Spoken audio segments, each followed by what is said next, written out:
Hello guys, for today's video guys, naanasad mi sa garden mga idol, kami doa sa akong asawa oh. Pero matik siya guys. Gituyo gina niya og palit ng silhig mga idol. Kay manilhig daw siya diri sa garden, yan no. Palit lang gid siya silhig kay manilhig diri. Hindi siya ganahagtanaw sa sagbot mga idol. Ayan no. Dayon wa pamantay pamahaw mga idol. Ayan, luto muna ako. Atong tirada dia mga idol, yan no. Luto tayo ng tiil ng litson. Ayan no. Agi. Kalami ba ini mga idol oh. Wow. Kahumot na ba mga idol oh. Yan ang ulam namin ngayon mga ludi. Dito sa garden. Ayan. Sabaw tayo ng tiil ng litson. Ayan o. Dayon. Sa gulan na nag-utan mga idol. Alugbati nga utan na itong isagol dia o. Agi. Para musamot gid siya kahumot ba.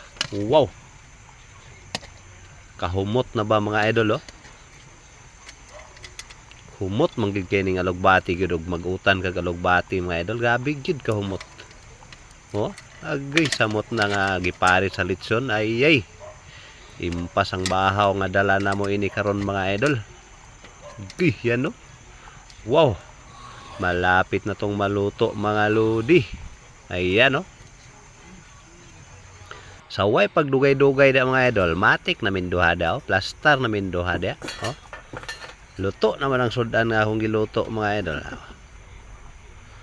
Plaster na kay miduha diha oh. Hukad sa tadag sudan mga idol. Ayan oh. Yan yung tiil ng litson. Kaway-kaway pa yung asawa ko. Ayan. Wow. Kalame. Matik na mga idol. Ayan oh. Wow. Umuusok pa sa sarap. Sa init. Ayan oh. Wow.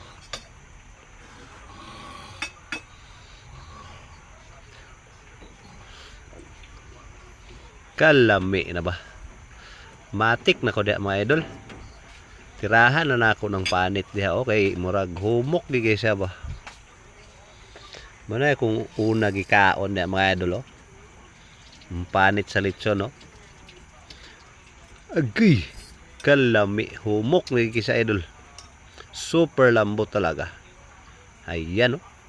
Ning kamot na sana akong asawa daghukad siya daw. Sudan. Dugay-dugay sad ginyagibuyan ang luwag mga lodi. Mo nang ning kamot na pukukuhag baso daw. Gihimo ko ng kabo da sa bawo oh. Yabot na diyang sabaw kanon mga idol oh. Agi. Para dali ra kay atong pagtulon ba. Smooth ra bitaw kayo. Nanawa na da. Gilamoy na dito da. Dayon okay kayo na da. Mo na mo mga sudan da mga idol oh. Litson ra ginada, tiil sa litson. Agoy. Lami kayo na mga idol. Okay? Thank you.